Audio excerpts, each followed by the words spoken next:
Royal weddings create headlines all over the world. People love a wedding anyway, but they especially love it if the Queen and others are involved. You know that there's 2.5 billion people around the world tuned into it, watching it. Everyone's together, they're all like feeling part of something. It's brilliant, I love it. In the ultimate fairy tale. The way the wedding has been put together, it is theatre, it is drama. Way beyond any normal nuptials. Can you imagine the pressure to produce picture-perfect happiness? Normal weddings, you can't wear white, you can't outshine the bride, but I thought there's so much going on today that I wouldn't possibly outshine her. As royal commentators dispel the myth of the monarchy. If you're a child in the royal family and you're hoping to grow up and go to an ordinary school, you can forget it. They ended up with the King doing the conga round the staterooms of Buckingham Palace. Experts will break down key archive from crucial moments in royal history. It was a fairy tale created by the Grimm brothers. Anybody entering the royal circles needs to come with their A game. So prepare to discover what actually happens when blue blood runs red. What have you been doing in here all day? This is The Royals Revealed.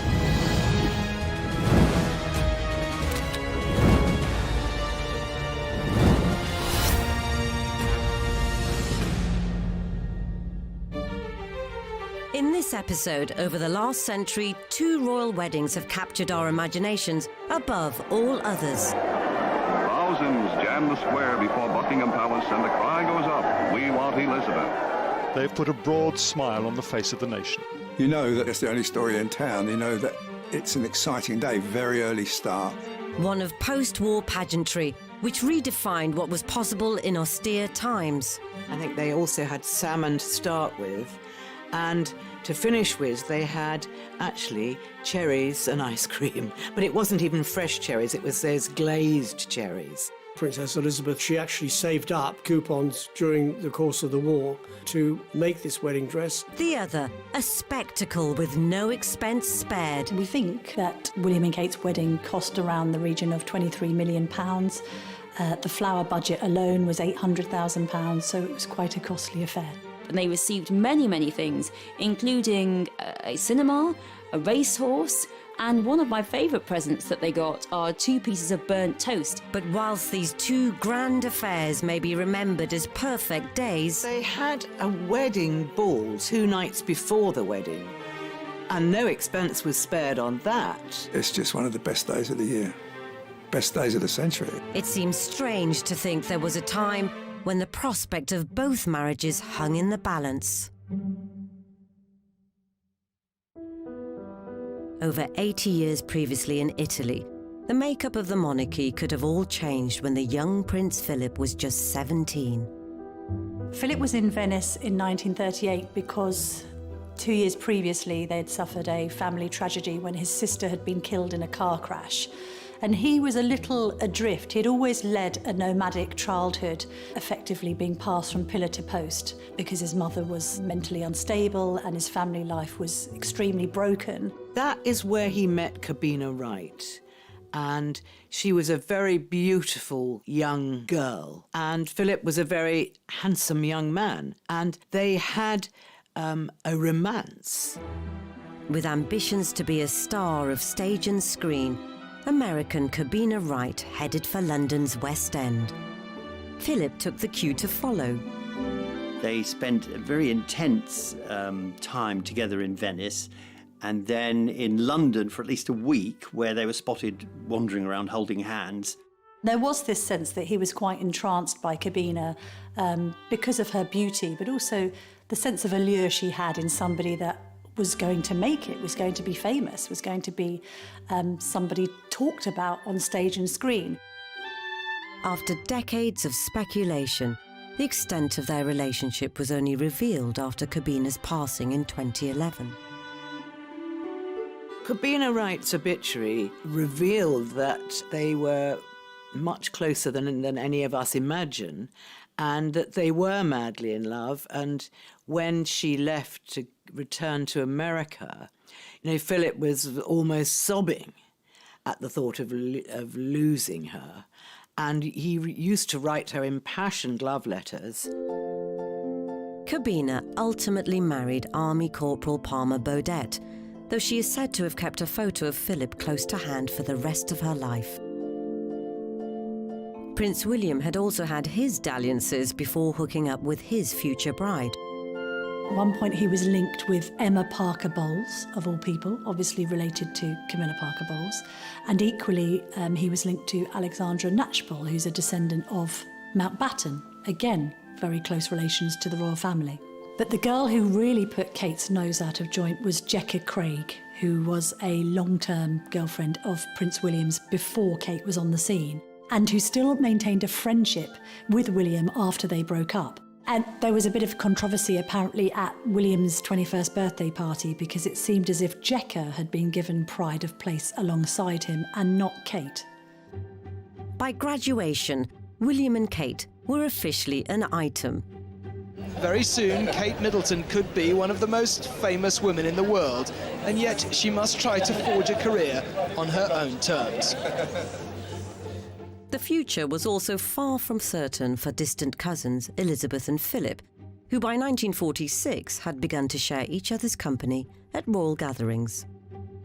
I think Queen Elizabeth, the Queen Mother, was a little bit more attuned to it, and obviously noticed that her daughter, used to flush red every time Philip came into the room. But I still don't think they thought there was absolutely any possibility of a marriage. I mean, they had Elizabeth lined up to marry a member of the British aristocracy. That's what they wanted for her. Whether he was mindful of these doubts or not, Philip popped the question. He proposed to her at Balmoral, and we know nothing more. We would all love to know how he did it. Did he go on one knee? Where was it? But I don't know. Either it's lost in the mists of time, or no one is ever going to say. George VI didn't want it to be made public because Elizabeth was only 20, and 21 then was the key age. And I think George VI felt that Elizabeth needed to be 21 before all the fuss that would be made when the engagement was announced. And they said, okay, but steady on. Let's just keep this quiet for the moment. With the king setting out his stall, the budding courtship was put on hold. But their impatience to get to the altar would be nothing compared to what their grandson's betrothed had to put up with decades later.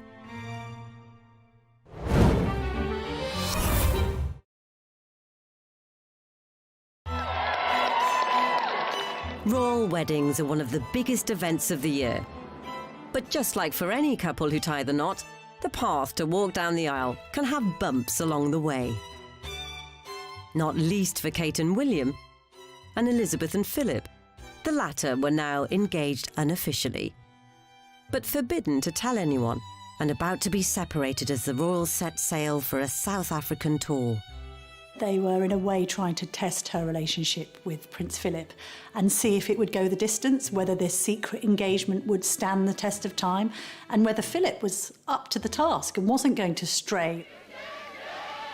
But I don't think going to South Africa or any other things that Elizabeth did, I don't think they ever really dented the relationship at all. And George VI knew that. She never forgot Philip, and she wrote to him constantly. So they were in touch. They weren't exiled from each other. They were just apart from each other. I think the decision of the relationship was all Princess Elizabeth. She's the one that fell in love with Philip.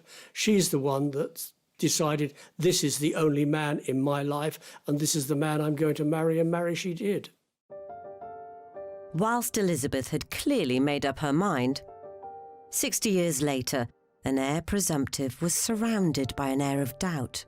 When William and Kate broke up in 2007, I think it was largely due to William having cold feet and perhaps thinking unwisely that he should sow his royal oats rather than be tied down to somebody that he had met really relatively young at university.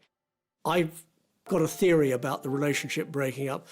Catherine was being hassled unmercifully by the media wherever she went, and I think there was a planned breakup just to take the pressure off Catherine, that once the relationship had been broken, there was no longer any interest. There was interest then on who would William chase after. So the focus was away from Catherine and onto William. When it was initially reported that they had broken up, I phoned Kate and said, look, this story's broken. We need to follow it up in tomorrow's newspaper. Have you got any comment to make?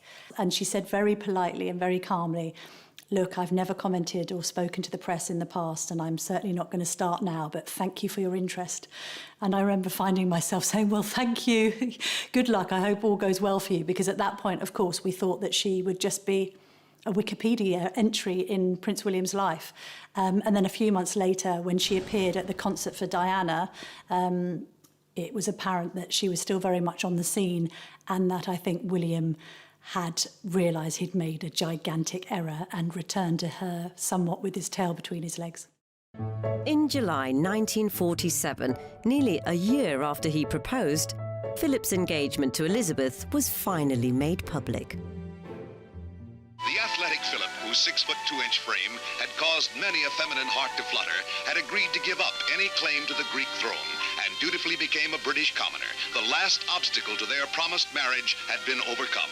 The heart of the world is thrilled by the prospect of one royal wedding with a genuine aura of romance. But the upbeat news reports belied some unease behind the scenes. There was still suspicion around Prince Philip as they announced their engagement because of his connections to Germans. I think a poll was carried out at the time which suggested that 40% of the British public were opposed to the marriage. There were elements in the royal family, or among the advisors, who still didn't really feel this was the best thing, simply because Philip had this sort of foreign aura. And the prospective in-laws still weren't too keen. And they thought for their daughter they could do better. They thought too, not just about their daughter's happiness, but they also thought about support for her when she eventually became queen. Was Philip the right man? Apparently the Queen Mother used to refer to Prince Philip in quite disparaging terms as the Hun, which was seemingly a joke born out of the fact that Philip's sisters were married to SS officers.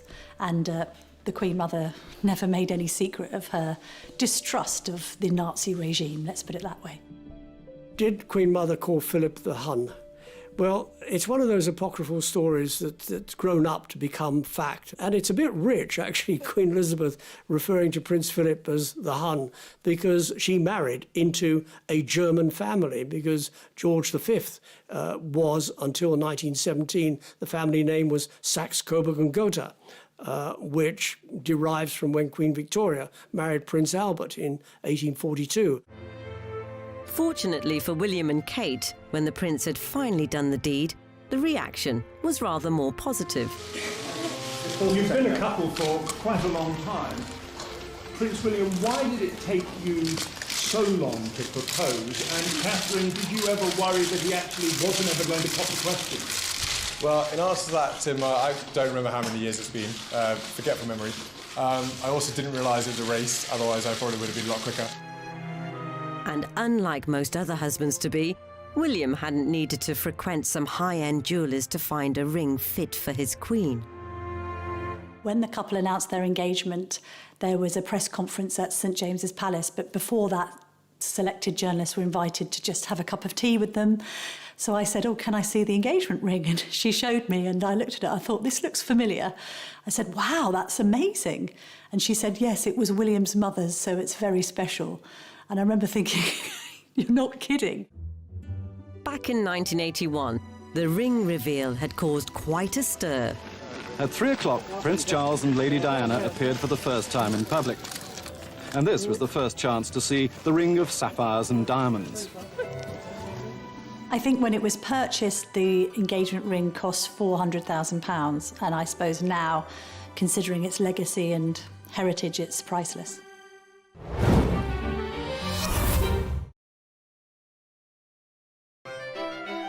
In stark contrast, the penniless Prince Philip had to think outside the box for Elizabeth's ring. When they left Greece, Prince Philip was carted off with his mother in a cardboard box. To sort of wander around Europe. Philip was very, very small at the time. She did manage to sneak out a few bits of jewellery, one of which was a tiara, which she gave to Philip, which Philip eventually broke up, and it went to make up the engagement ring. When he presented it to the princess, it was just a little big, but she was so excited she wanted to wear it anyway. And she said it didn't matter that it was a bit big.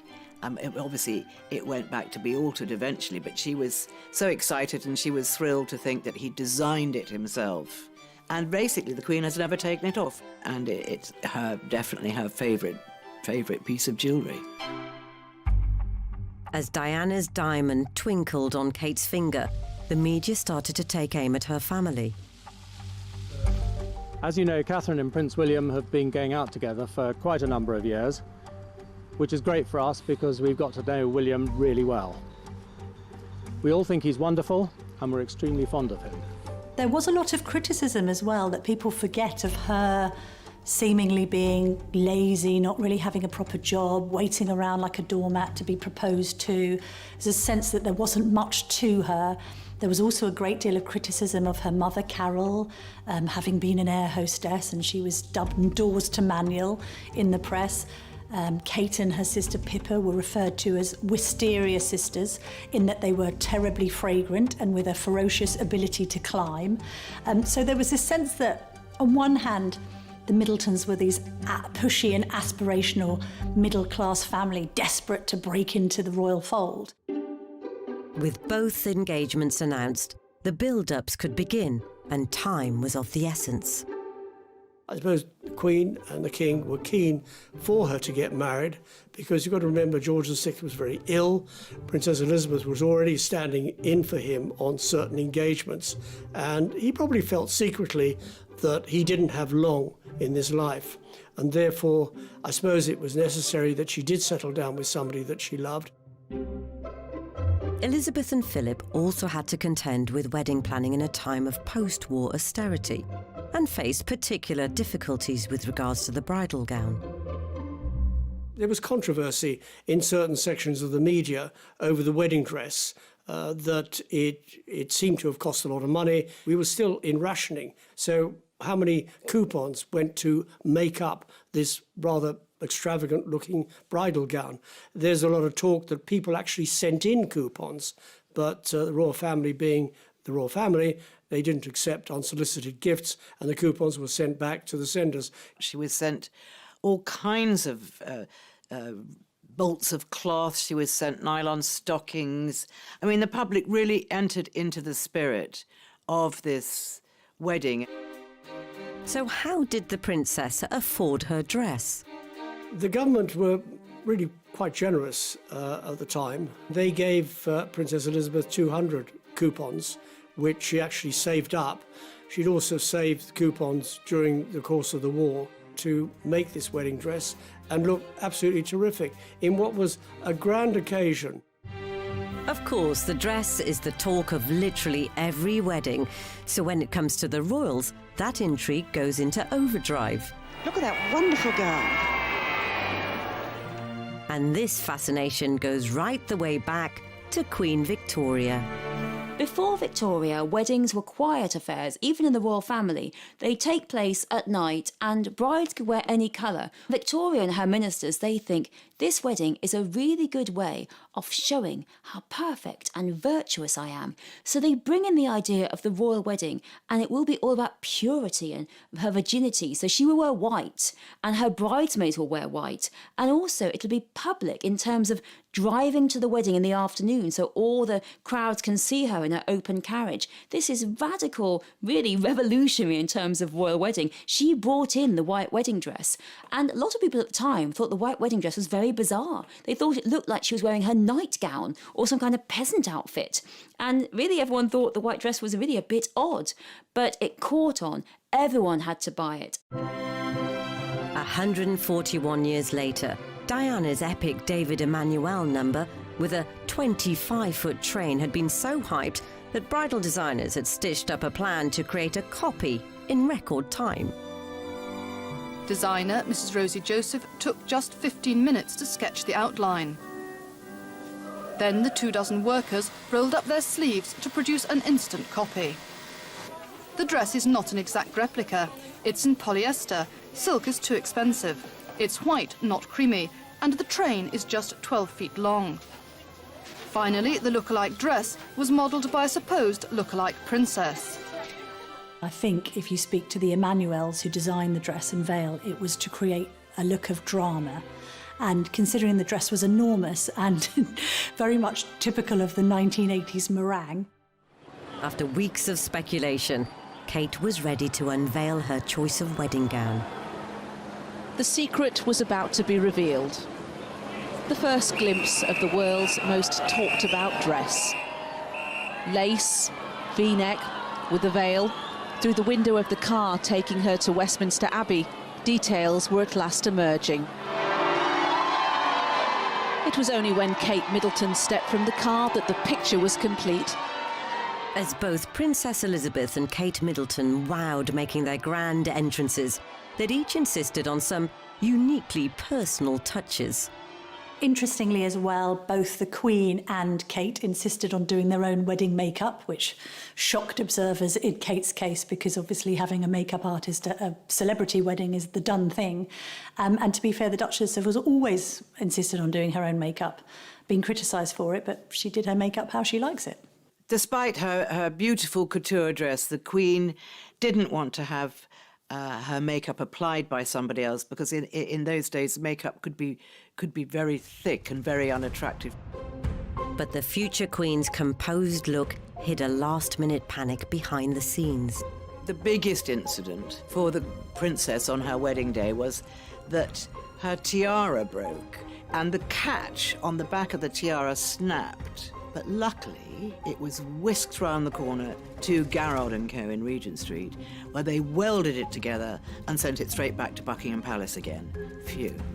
But if you look very carefully, the one side is slightly higher than the other side, and it served its purpose. But it has subsequently been repaired properly because the Princess Royal used it for her wedding in 1973, and more recently Princess Beatrice wore it for her wedding. On Beatrice's wedding day, it's very slightly skew-whiff, and that's because you have to be very careful with that troublesome catch at the back. So as both brides entered Westminster Abbey, it was finally time to get hitched. But that wouldn't be the only hitch along the way.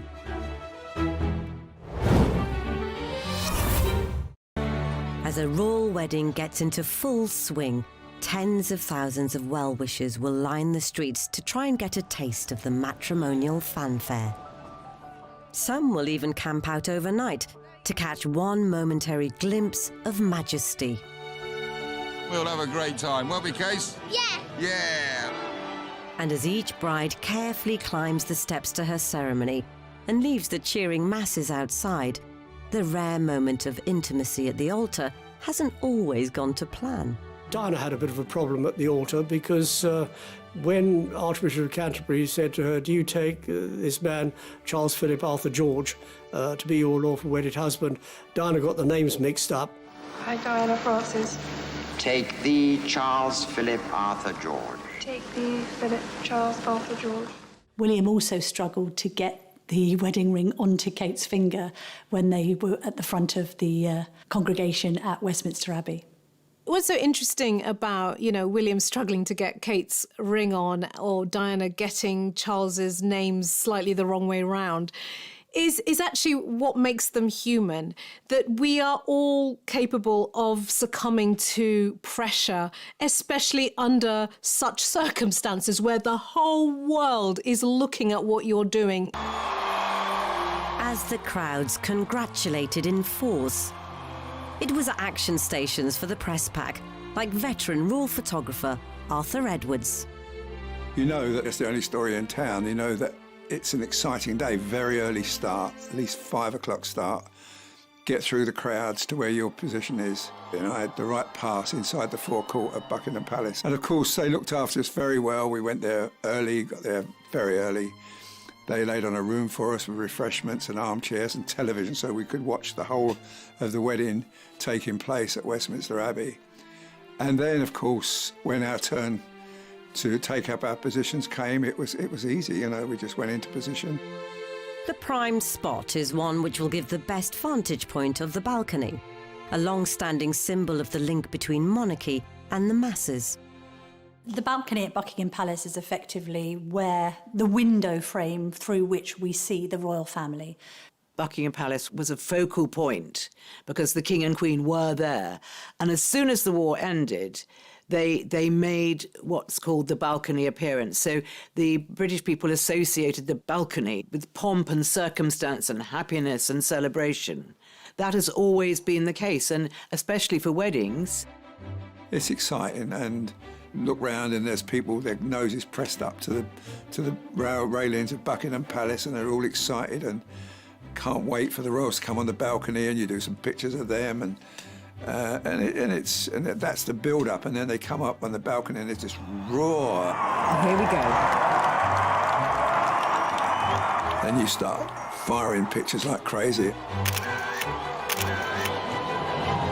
The main picture I'm looking for is the kiss picture. I mean, you know that's going to be the page one picture.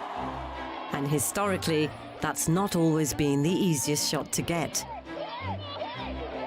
When Charles kissed Diana, it was a fleeting kiss, one kiss, bosh, and very, very quick. And many of the photographers there missed it. When Fergie gets on the balcony with Andrew, the crowd starts saying, kiss, kiss, kiss. And I remember Fergie holding her hands up to her ears and they were saying kiss. And he kissed her for so long.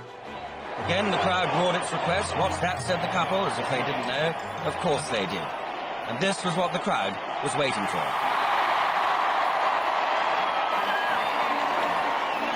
No matter how good a photographer you were, no one got a snap of Elizabeth kissing Philip.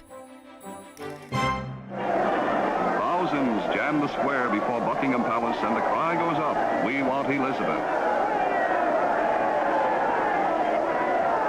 On the balcony, where kings and queens have appeared unnumbered times on great occasions, the young couple happily share the supreme day of their lives with their countrymen.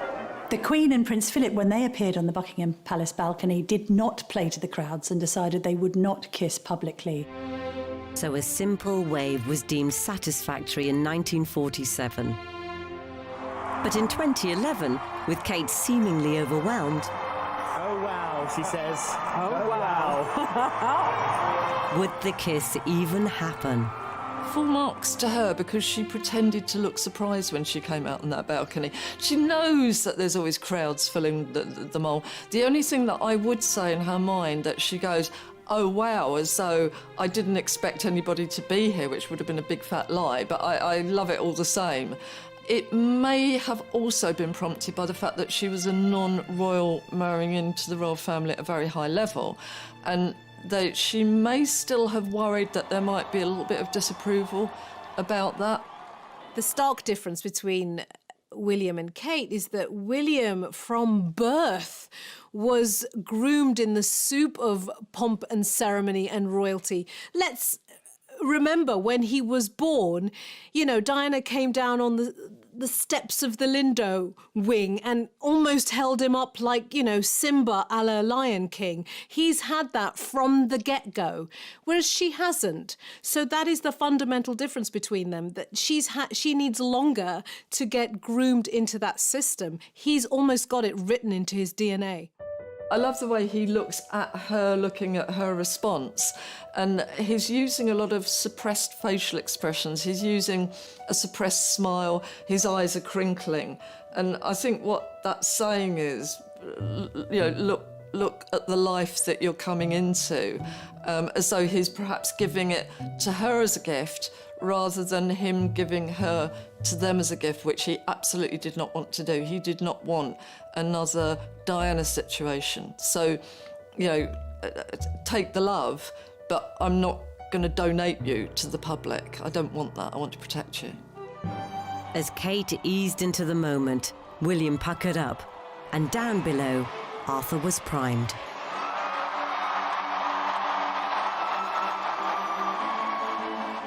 It was lovely. It was joyful to watch and joyful to be there and great to capture. And I remember sending a set of pictures to William and a set of pictures to the Queen. And I remember the Queen stopped me at a school in Windsor she was visiting. And just before she got into the car, she said, "Thank you for those pictures. Wasn't it a very nice day?" I said, "It was lovely, ma'am." And I felt on top of the world, you know. She liked the pictures. But from some angles, there was an untimely bit of inadvertent photobombing. Some would say William and Kate's balcony kiss was spoilt by the sight of a little bridesmaid called Grace Van Cutsum covering her ears with her hands, seemingly completely horrified by the cheers ringing out outside. But then others look at that photograph and just say that it perfectly paints a picture of what weddings are actually like in reality, because there isn't a bride or groom out there that doesn't know that there can be an errant bridesmaid or page boy just about to ruin everything. If the balcony behaviour brought a touch of levity to Kate and William's snaps, Elizabeth and Philip had a much more serious dilemma to contend with in theirs. Following tradition set out by late Queen Elizabeth, the Queen Mother, the Queen left her bouquet at the Tomb of the Unknown Warrior in Westminster Abbey. So by the time she got back to Buckingham Palace, ready for the wedding photographs, there was no bouquet. So when they came to do the official wedding photographs, if you look very carefully, you'll see that she actually isn't carrying her bouquet. So what happened was, during their honeymoon, they had to return to Buckingham Palace, put on their wedding clothes again, and Longmans made a replica of the bouquet, so there she was holding the bouquet. So it must have really irritated both of them. And to this day, nobody knows what's happened to the bouquet. But bouquet or not, did the photos hide something else that was missing when it came to Philip's demeanour? We suddenly had to see this alpha, dominant, very grown-up, much older male taking more of a back seat. Suddenly she emerged looking very womanly, looking like a queen, and absolutely absorbing all of the attention in a way that I don't think the two of them had experienced before. And he had to take more of a back seat. She threw him a lot of very loving glances, and this photograph particularly is one of them. But it was very much that royal thing of, oh yeah, you know, I'm the one with the power, I'm the one in control, and I will throw a loving and encouraging glance at you, but you are just not as important in the hierarchy as I am. Elsewhere in the palace, the wedding breakfast had been a further challenge at a time of austerity. There was rationing on everything, on clothes, petrol, food, sweets, you name it, there was rationing. So people found it very difficult and struggled in providing food. So the caterers had to get creative with their resources.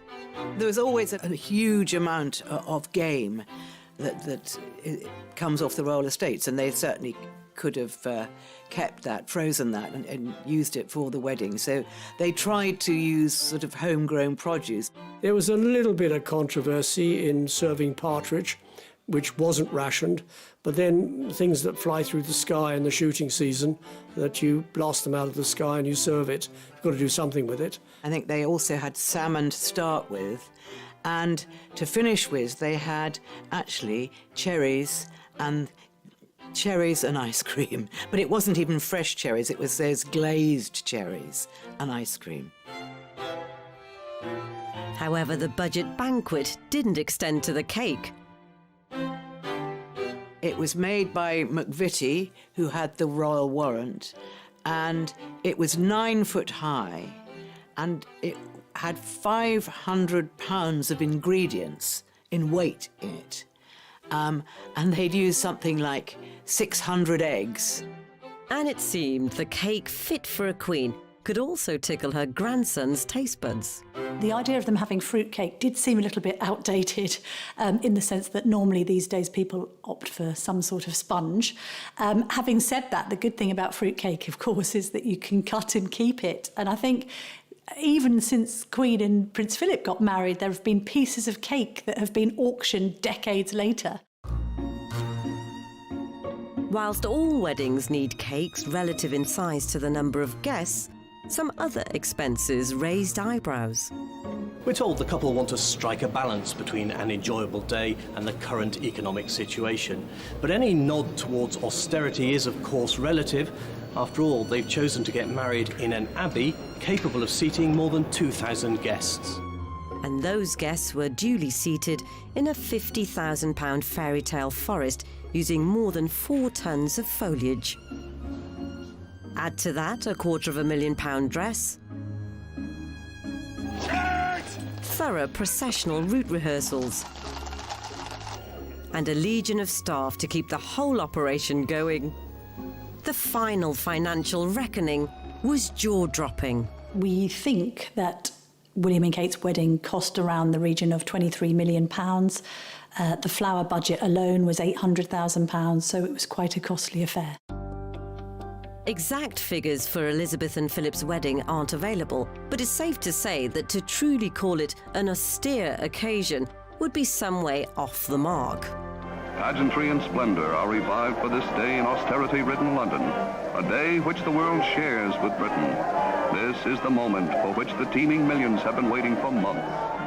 And perhaps controversially, there had been a less well-known extravagance earlier that week. They had a wedding ball 2 nights before the wedding, which is a royal tradition that they have a grand wedding ball, and no expense was spared on that. They had, first growth wines and champagnes, and they had a fantastic band, and they really pushed the boat out, and they have 1,200 guests at Buckingham Palace.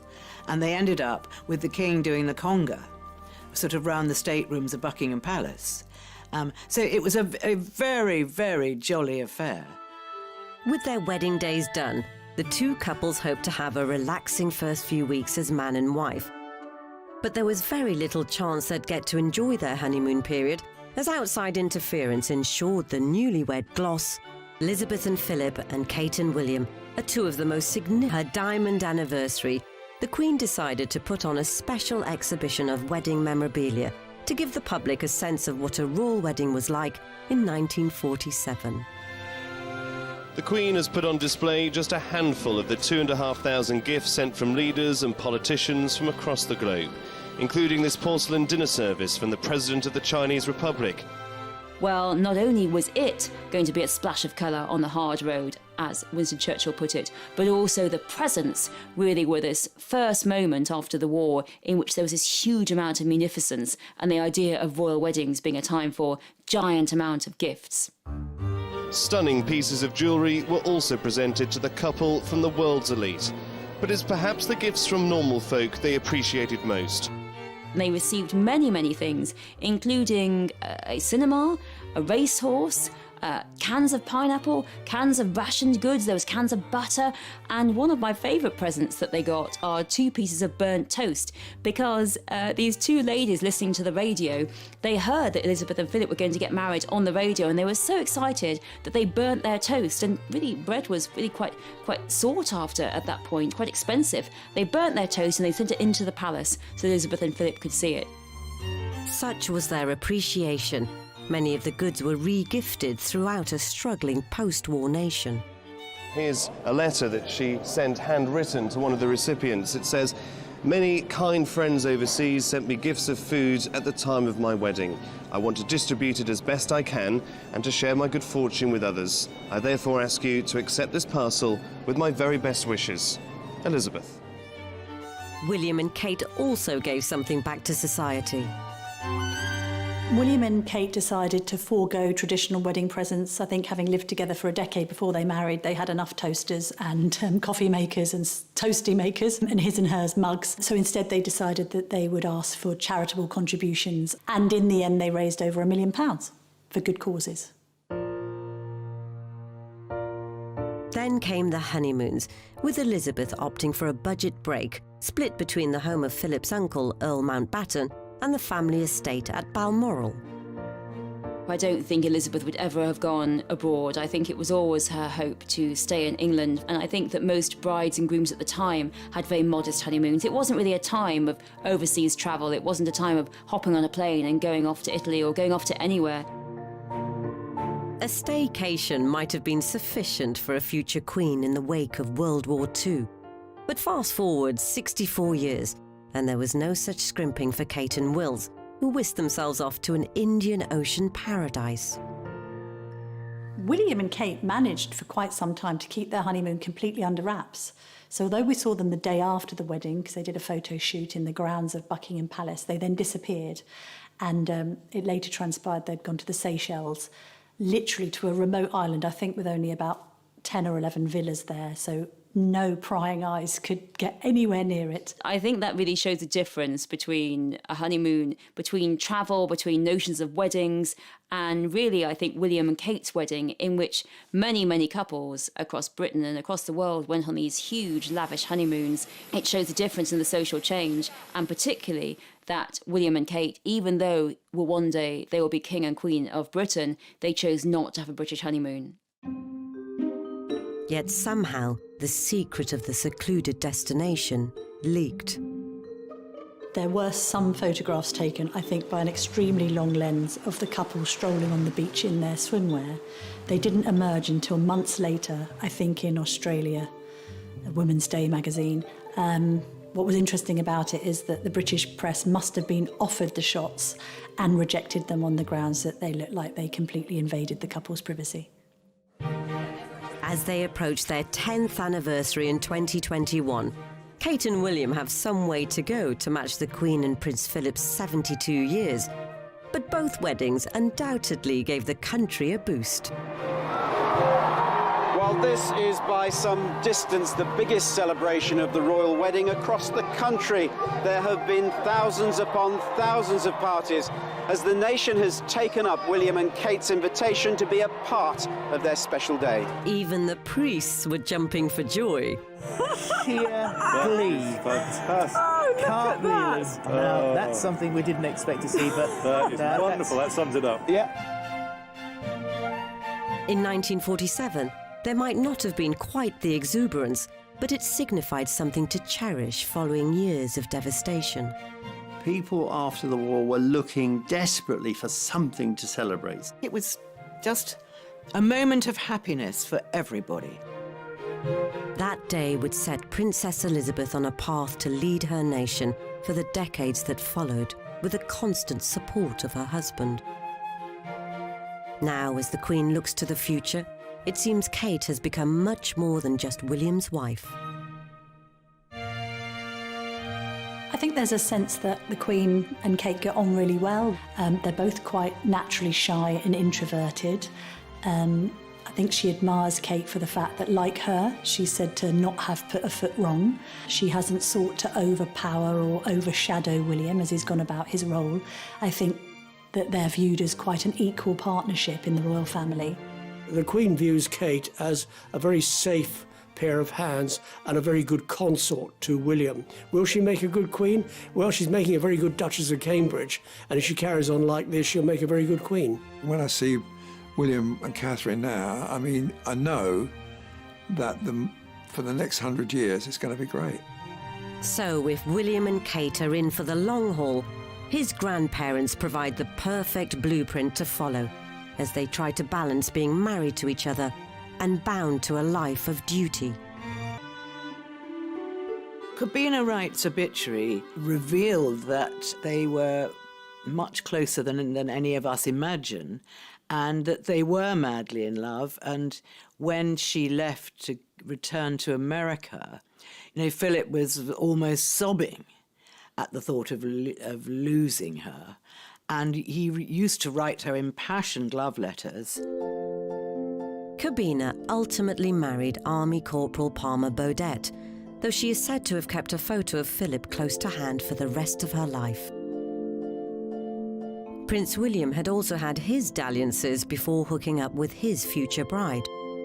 At one point he was linked with Emma Parker Bowles, of all people, obviously related to Camilla Parker Bowles, and equally he was linked to Alexandra Knatchbull, who's a descendant of Mountbatten, again very close relations to the royal family.